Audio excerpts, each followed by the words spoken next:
Hi guys, let's talk about TNA's episode from November 20th episode. Let's talk about it, guys. So the fallout from Turning Point begins in TNA Impact in Orlando, Florida. Let's talk about it. So they kick things off with the former TNA World Champion Mike Santana just one night after reaching 1,000 days sober, and TNA World Champion was stolen from Mike Santana when Frankie Kazarian called his shot as a result, and Mike Santana checks himself into a safe place, and Mike Santana fails to regain the TNA World title. But first, he will pick off the NXT superstars who attacked him one by one. And then backstage, Frankie Kazarian disrespected CJD's wife, and CJD wants a shot at the TNA World title if he can beat Eric Young, and he will earn that opportunity. And yes, guys, we're going to see CJD taking on Frankie Kazarian for the TNA World title, guys. And I know a lot of people are shitting on it, but you know, good for CJD. They have a chance to win it, but I think he's not going to win. I have a good chance that Frankie Kazarian is going to retain that TNA World title at Final Revolution this coming Friday. Well, Ring of Honor has their final battle. But anyways, guys, let's talk about this, guys, and I'm gonna watch both. I'm gonna watch TNA's Final Revolution and Final Battle because I'm that kind of wrestling fan. So anyways, guys, we had a knockouts four-way. The winner of the two knockouts four-way matches will face off in the 2 weeks for a TNA knockouts World Tournament opportunity at Final Retribution, which we'll see what happens this coming, Thursday to see who is going to be and stuff, guys.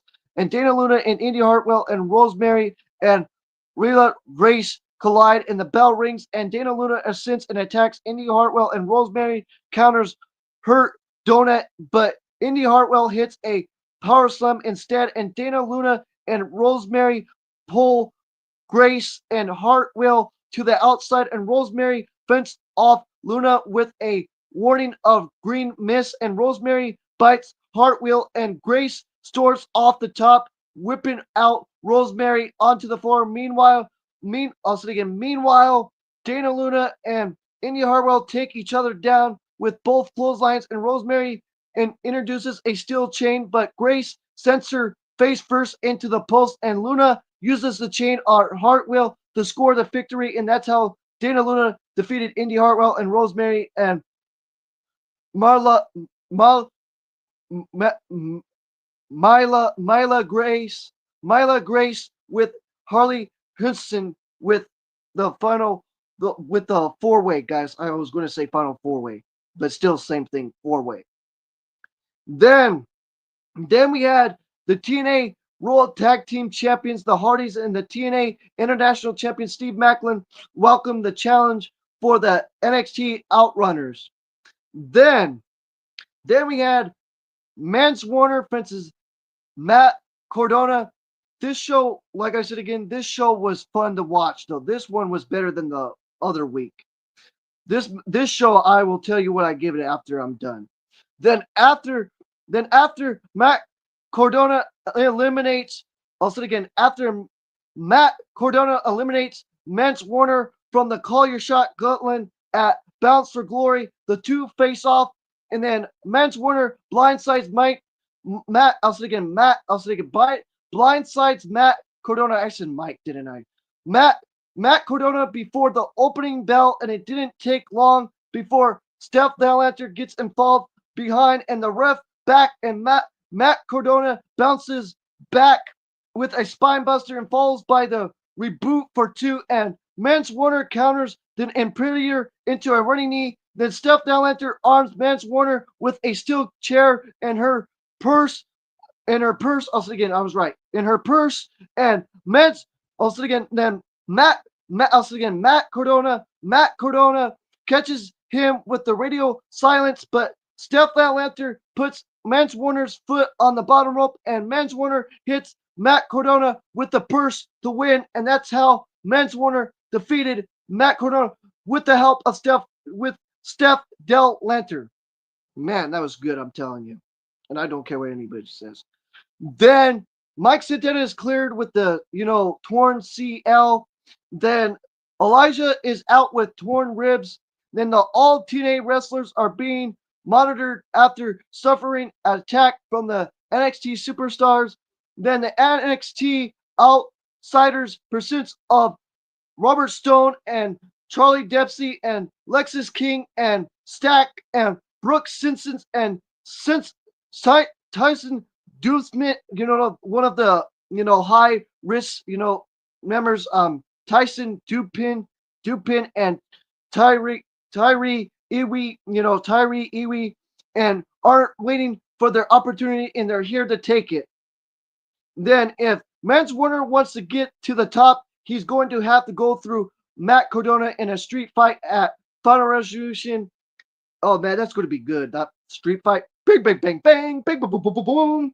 Good stuff. Good stuff. Sorry, guys. Then the action continues as Ryan. Oh, same. Okay, sorry, guys. My apologies. So then we had Ryan Reed fences John Schuyler. This match was fun too. Let's talk about it, guys. This was a fun match with Ryan Reed. Ryan Reed is a great wrestler, I'm telling you. Love the matches that he had in MLW too, man. I'm telling you, good matches in MLW as well. But let's talk about it, guys. We had Ryan Reed fences John Schuyler. Let's talk about it, guys. The action continues as Ryan Reed of the Rascals goes one-on-one with John Schuyler of Order 4, and Reed hits an Izanari, followed by a long blower, and Reed goes for flame on, but Schuyler cuts him off with a spear. During the match, it appears that the other member of the Rascals has been taken out by Special Agent Zero, and outside the venue, Reed soars over the top and crashing into Schuyler onto the floor, and Jason Hutch makes his way to the ringside and helps John Schuyler starts a pinfall on Ryan Reed, and that's what happened, guys, and that's how John Schuyler defeated Ryan Reed, and I'll say it again, and that's how he beat him, and I'll repeat it again. Jason Hutch makes his way to the ring and helps John Schuyler recur a pinfall on Ryan Reed, and that's how John Schuyler won the match and defeated Ryan Reed by the help of the of Jason Hutch helping him, his brother, the great hand helping him and restart the pinfall on Ryan Reed. Then we had AJ Francis is angry with Rick Swan after he failed to defeat Leon Slater for the TNA X Division Championship and stuff, and all that, guys, which we'll talk about that stuff in a bit. I was going to do the TNA Turning Point, but I told myself I want to do the weekly shows before I do the Turning Point.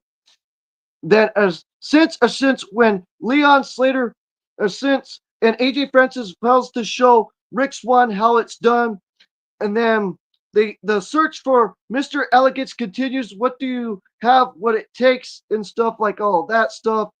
And then we had another four-way, which was fun with the women. We had Sia Brookside versus Killer Kelly and Joy Threat and Victoria Crawford, aka Alicia Fox.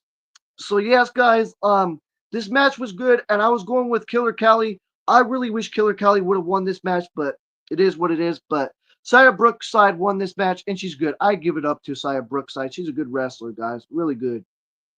Let's talk about it, though. So it's time for the second Knockouts four-way match, where the winner will meet Dana Luna in 2 weeks for a TNA Knockouts World Title opportunity, and Sia Brookside and Victoria Crawford and Killer Kelly and Joy Threat face off, and Brookside leads off the apron and take it out. Victoria Crawford and Joy Threat with a crossbody, and Tessa Blanchard joins the commentary, and Killer Kelly locks in a submission on Brookside, and Threat lands Kelly with a German suplex off the rope, and Threat takes Crawford to the floor, and meanwhile, Brookside hits Kelly with the Brooks bomb to win, and that's what happened, and that's how Sia Brookside defeated Killer Kelly and Victoria Crawford and Joy Threat, and that's what happened, guys. And then they were building up to the next one, building up to all the matches for Final Revolution. So we're going to get Mike Santana versus Charlie Dempsey. I think that's going to be a good match. Hopefully Mike Santana goes back to the TNA World Title spot, but we'll see what happens. Then we have the Hardys versus Man, that's going to be good. The Hardys fences the high risk, the high risk. That's going to be good with Tyree Hewitt and Tyson T Pin. Oh, that's going to be good. That's going to be good. I'm going. I'm sorry. I'm sorry to say this, guys, but I'm going with the high risk. I'm going with the high risk, man. Then we have Steve Macklin fences Stacks for the TNA International Championship. I'm sorry to say this, guys, but I would love to see Stacks hold the belt one of these days. I would love to see Lorenzo Stacks become a champion one of these days because he's good. I love Stacks. Stacks is great. He is great. Then then we have Kalani Jordan, you know, or Sia Lee and Jordan Grace fences Dana Luna and Sia Brookside for the TNA Knockouts World Title, which we'll find out, this Thursday and stuff. Then we have Leon Slater fences AJ Francis for the TNA X Division Championship. Then we have Mike. Also, I said Mike. Matt. I keep with Mike all that time. I'm sorry, guys. I keep saying Mike when I was trying to say Matt. So Matt. There, one more time, Matt. Matt Cordona is facing Mance Warner in a street fight. And I'll say it again, guys. Cordona fences Warner. It's going to be good. A street fight. That street fight is going to be good. Good shit. I don't care what anybody says. Oh man, I'm telling you. Then Then we had, the build up to the next 2 weeks on TNA's Impact. We're going to have, this coming Thursday. So I'll say it again, guys. This coming Thursday, we're going to get freaking the Hardys and Steve Macklin and Cedric Alexander from TNA's part. And then we're going to have NXT's part, Lexus King and Stacks and High Risk, um, um, Tyson T Pen. Oh, so again, Tyson T Pen and Tyree Iwi, and then we will have Mike Santana fences Robert Stone, and then we'll have the hometown man, Joey Diener fences Brooke Jensen, and that's where we're going to get, guys, and much more. And then let's talk about CJD fences Eric Young. Let's talk about this match, and CJD won this match, aka Fandango. So let's talk about it. So CJD battles Eric Young in a first time ever matchup where if CJD wins, he will earn a TNA World Tournament. I'll say it again. I'll say it again. I'll say it again. He will earn a TNA World title opportunity, which he did. Which he did, guys. And the TNA World Champion Frankie Kazarian joins Tom and Matthew on commentary, and CJD flies with a slingshot crossbody to the outside, and CJD is approached on the top, but Eric Young sends him topping to the floor below, and Eric Young crashing and burning on a moonsault ascents as CJD rolls to the safety, and CJD battles Momentum with a Falcon Arrow. Then Eric Young bites him to regain control, and Eric Young hits the top rope elbow drop for two. Then Eric Young goes low, then spikes CJD with a Death Valley driver for another near fall. And then CJD offense to the top rope pile driver, then connects with the down and dirty for the win. And that's how CJD win with the down and dirty 1-2-3 and defeated Eric Young. Then after the match, CJD celebrates and stares down Frankie Kazarian at the commentary desk. And that's what happened, guys. And I give this Impact at 8 out of 10, and I know I'm going to get a lot of hate, but it was a little bit more better than the freaking one on November 13th. So again, guys, don't forget to like the video, subscribe to the channel, and hit those notification bells, and I don't care what anybody says about this episode, and I gave it an 8 out of 10. And this is CJD 2006. I'll say it again, this is CJD 2006. Christopher Jackson Denver 2006. Don't forget to like the video, subscribe to the channel, and hit those notification bells as always. And much love. Peace out and take care, guys. Peace out and take care, guys. Much love and peace out and take care.